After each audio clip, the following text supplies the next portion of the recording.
Alright mga kabi, ito tulungan natin, mukhang naipit na yung ulo na ito dito. So, tanggalin muna natin yan. Ayun o. Tulungan na natin para siguradong makalabas ng maayos. Ayan, makakahinga ka na ng maayos.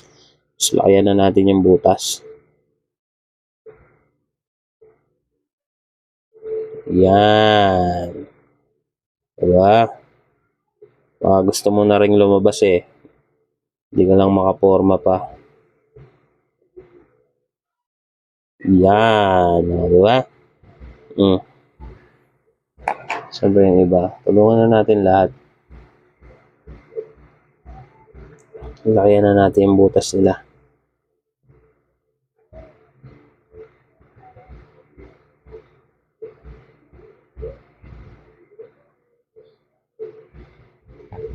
Para lalabas na lang sila, di ba?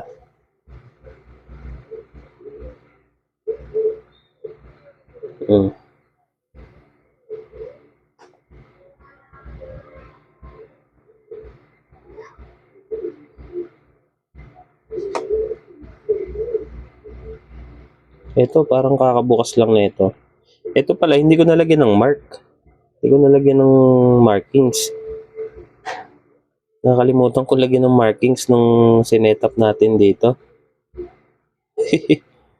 So, pag nabaliktad siya, hindi natin alam kung nabaliktad siya kasi nga wala kang markings.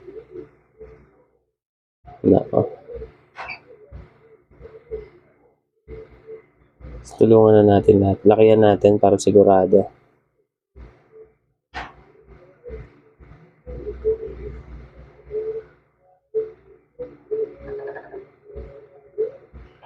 Yan.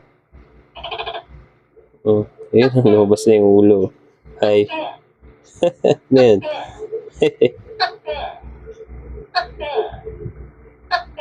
Lumabas na eh.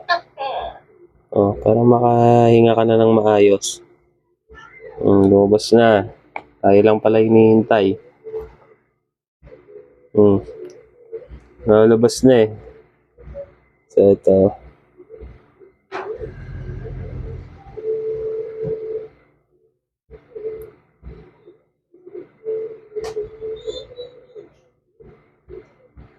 Tulungan na natin mag-cut para hindi sila mahirapan.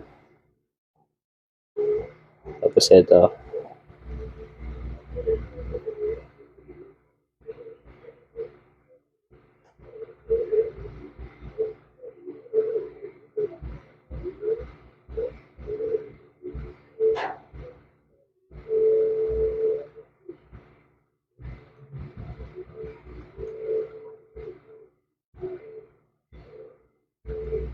Cut na rin natin.